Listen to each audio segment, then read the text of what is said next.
Hello mga kasabong, Ninyo Anthony sa El Nino Conditioning System. Ang observant na magmamanok. Shoutout sa lahat ng El Nino Conditioning System members. Shoutout sa lahat ng El Nino Conditioning System subscriber. Shoutout sa lahat ng El Nino Conditioning System followers. Shoutout sa lahat ng mga viewers. Shoutout sa lahat ng mga share. Shoutout sa lahat. Di ko na kayo maisesa, marami na kayo. Tsaka may mga farm. Magulat na lang kayo sa interview sa mga big time, mababanggit na ang El Nino Conditioning System. Sa lahat ng nagpapanalo dyan sa gitna, baka magulat na lang kayo, mababanggit na ang El Nino Conditioning System.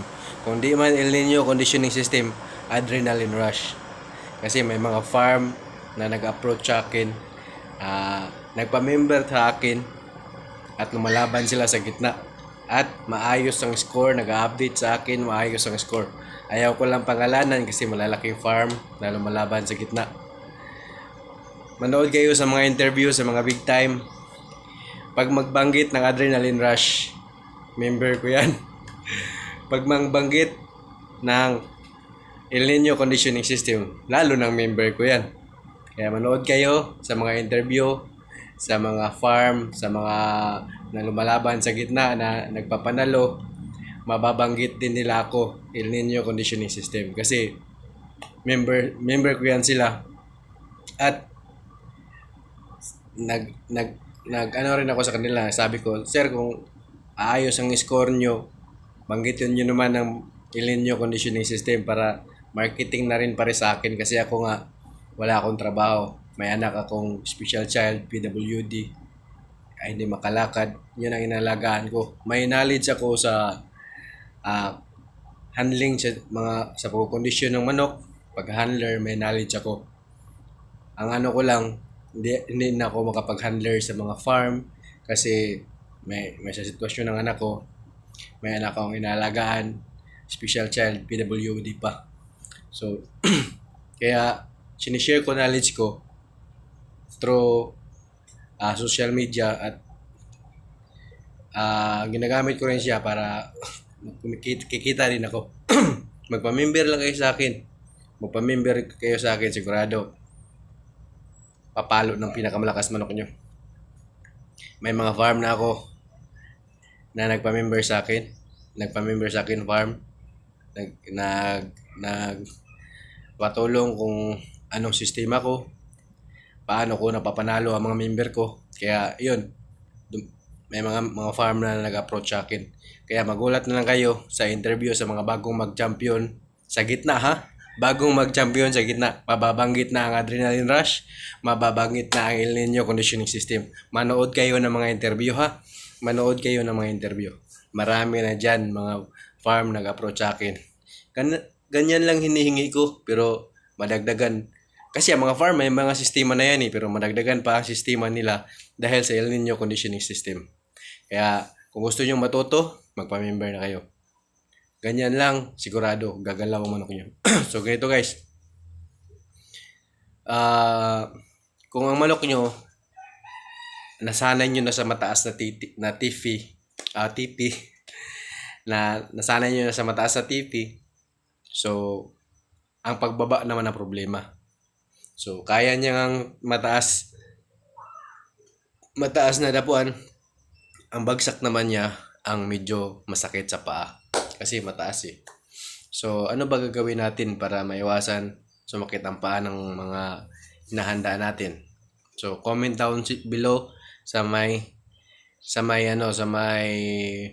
paraan paano mabawasan ang sakit ng paa.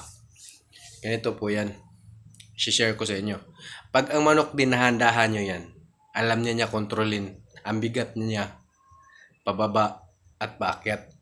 Kaya kung ang manok nyo, dahan-dahan nyo yan, yun ang advantage sa dahan-dahan yung pinaakyat pataas at dahan-dahan nyo rin binababa. Kasi dahan-dahan niyang nakontrol ang bigat ng katawan niya. Kung paano niya ilipad at paano niya i-landing. Kaya lahat ng gagawin mo sa manok, gradual, dahan-dahan. Step by step. Kung masipag ka, every other day, or every 2 days, every 3 days na paglipat-lipat sa kanila ng height na 5, 5.5, 6.5, 7, 7.5, ganun. Dahan-dahan na akyat. Para dahan-dahan din na mag-contract ang muscle, hindi mabigla. Sinilip ko lang anak ko. Kaya ganun po yun ha. Sumunod lang kayo sa turo ko, tiyak magcha-champion din kayo. Manood kayo ng mga interview na mga bagong nagcha-champion sa gitna. Mababanggit nila ang adrenaline rush, mababanggit din nila ang El Nino conditioning system. Mga member ko na yan. May mga member na ako na nagcha-champion sa gitna. Ha? Yung manood kayo. Ayaw ko lang pangalanan anong farm. Manood kayo sa mga interview sa mga bagong nag-champion. Mababanggit yung adrenaline rush, mababanggit yung El Nino conditioning system. May mga nag-approach. Ayaw ko lang pangalanan sila kasi farm na yan eh. Ako, backyard na ako. Pero nag-share ako sa kanila ng idea. Nagpa-member siya sa akin. Ganun lang. Pero nadagdagan yung kaalaman nila. Yung gumagastos nga sila ng 20,000 sa academy. Sa akin pa, na ganyan lang. Kaya kung gusto nyo matuto dito, mamember na kayo. So, balik tayo sa aking tinuturo. Sa pagpapalipad ng manok, dahan-dahan ha. Dahan-dahan. Para makontrol niya ang bigat ng katawan niya, ang bigat ng katawan sa paglipad at sa pagbaba. Kung ang manok mo,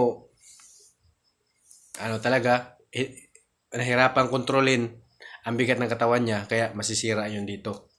Masisira yun dito. So, gawa natin ng paraan paano maayos. So, ituturo ko sa inyo paano gumawa ng protection dito na nandito lang sa paligid. So, alam niyo naman siguro to, di ba? Ito yun. Ito yun. So, mag-cut ka lang ng 3 inches or 2.5. 2.5 lang. Cut ka ng 2.5. 2.5 inches ang taas. So, approximately, dito yan. Dito yan ha.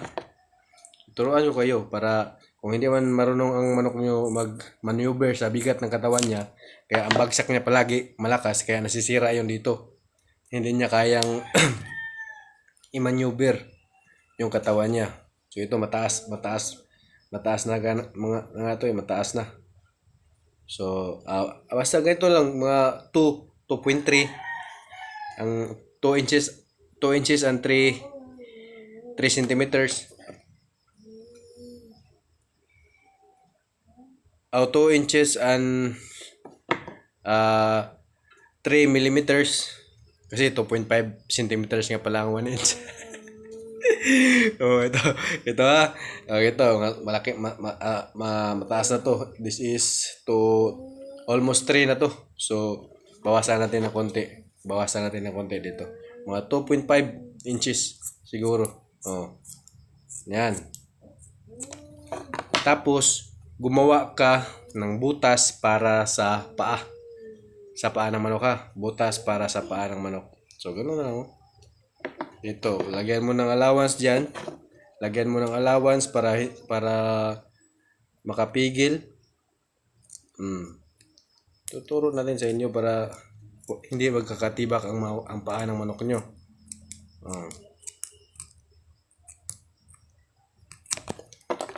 Palagay natin ito ang paa ng manok. Ganyan lang. Ganyan yan, no? Ganyan. Ganyan na. Tapos, para masapin yung dito, iganyan mo naman yan sa harap na daliri. Yung gitnang daliri ng manok, iganyan nyo. So, ito. Gawa naman tayo ng butas dito sa gitnang daliri, ha? Gitnang daliri. Ganyan lang kasimple. Proteksyonan ang paa ng manok na hindi mahal. Bumibili pa kayo ng tag-50 yung depensa sa paa. Yan. Yan, ha? Ito paa ng manok. Ilagay nyo dyan. Tsaka baliktarin nyo, ilagay nyo dyan. Nakaganon na yan. Ito ang gitnang daliri. Ito ang ilalim. Kaya na-proteksyonan ng ilalim. Na hindi, kahit malaki na ang tibak ng manok nyo, sigurado maproteksyonan nito. Ganito ang sistema niyan. Ito ang paa. Ipasok nyo yan lahat. Tapos, ilabas nyo lang yung kalingkingan dito. Ibalabas nyo ang kalingkingan dito para maproteksyonan ang ilalim ng paa. Ilagay nyo dyan. sa gitnang daliri. So ganyan ang sistema niyan. Ito ang ilalim ng paa, ito ang gitnang daliri. So ganyan ang sistema niyan sa manok nyo. Kaya naproteksyonan niya kahit lalanding pa ang manok nyo na malakas, hindi masisira ang paa. Ano po yan ha? Pero tanggalin nyo to sa sparring. Pag sparring, tanggalin nyo to. Kasi di naman to pwede ilagay sa aktual na laban eh. Tanggalin nyo to kasi manibago naman ang manok pag sa aktual na laban wala na to, tapos ginagamit nyo sa sparring, manibago ang manok ko. Ganyan, pormahin nyo na ganyan. Lagyan nyo ng arte para malinis tingnan. O, ganyan lang po ha. O, ang tibak ng manok nyo magkagaling nito kahit malaki pa tibak. Yung manok ko may tibak, nilagyan ko na ganito, napanalo pa nung nakaraan. Hita at saka pakpak lang ang sugat, yung ileniodome ko. Ngayon, magagamit pa ulit. So, i-broadcast ko muna yun. Ganito ang paggamit yan. Ipasok nyo sa paa, pero itira nyo ang kalingkingan dito, itira nyo. Tapos, iganon nyo, ipasok nyo sa gitnang daliri ng pagganon. So, dito, naproteksyonan na ang gitna sa paa ng manok. Di ba? Dito may kalingkingan. Huwag nyo isali ang kalingkingan, ilabas nyo. Para dito lang proteksyonan. Pero dapat ha, walang pressure sa gitnang daliri kasi nakakasira yan. Pag may pressure, mabubulok ang gitnang daliri. Kaya dapat maluwang ang butas nyo sa gitnang daliri at hindi mahigpit. Ganun po yun ha.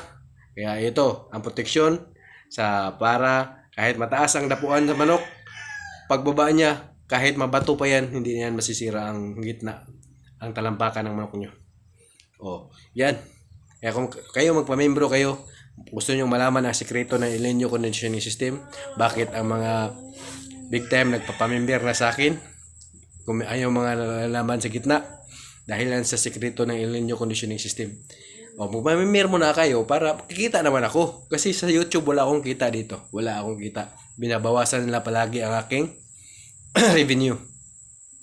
Konti na konti. Hindi umabot ng $1 bawat video. Hindi umabot na $1 bawat video. Kaya kung gusto niyo makatulong sa akin, ako nagsishare ng idea, magpa-member naman kayo sa akin, ha?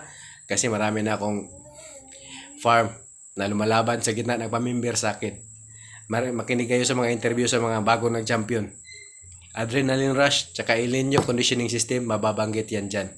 Kaya salamat sa inyong lahat, sa mga nagtitiwala sa akin, sa mga farm na nagtitiwala sa akin, sa mga nagpa-member ng mga farm. Salamat po sa inyo. Tinulungan nyo po ako sa bahay ko na bagong patayo pero utang 2 years to pay. 300,000. Kawawa naman ako, wala akong trabaho. Tapos ang asawa ko, konti lang sahod, minimum lang. Tapos ako, nagbabantay ng anak. Dati may trabaho ako sa bangko. Debt collector ako sa bangko. 5 years ako doon. Yung mga kinita namin yung mga investment namin na alahas, lahat nakasanla dahil sa patayo namin ng bahay. Ang mindset ng asawa ko kasi gusto niya magkaroon kami ng sariling bahay. Kaya kahit wala akong trabaho, napursige siya ng mga utang. Kaya gumawa ako ng paraan. Itong pagbablog ko na membership. Bago lang itong pamember. Last February lang doon nagsimula dahil niliwanagan ng Panginoon ang isip ko na bakit hindi ko gawing hanap buhay yung knowledge ko about pagmamanok. Kaya mayroon namang pag sabi ko pa lang, ang bilis ng mga nagpamember. Isang araw kumita ako ng 5,000. Isang araw kumita ako ng 5,000. Tutoyo po yan. Ang bilis po ng reaksyon ng mga tao sa simula. 5,000 agad kinita ko. Nakabayad ako sa motor ko, nakabayad ako sa interest sa inutang namin sa tao. Kaya sa weekly namin na 3,000 weekly namin sa utang namin. Kaya nabayaran ko. Salamat po sa lahat ng nagpamember. One day lang 5,000 higit ang kinita ko. Salamat po. Hindi na po naulit.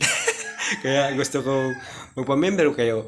Yung mga hindi pa member, magpa-member na kayo para makatulong kayo sa akin. May anak akong PWD, special child pa. At asawa ko, nagtatrabaho ako. Ako lang dito, nag-aalaga ng mga hayop, baboy, manok. Kaya Pinakita ko sa inyo, kaya ko talaga mag-handler ng manok kahit busy ako. Kaya nung laban ko, ang ganda ng score namin. Kaya kung gusto nyo matuto talaga sa El Nino conditioning system, magpa-member na kayo. Marami ng farm, magulat na lang kayo. Pag-interview, mabanggit na ang El Nino conditioning system, mabanggit na rin ang adrenaline rush ng aking mga member na big time na nagcha-champion.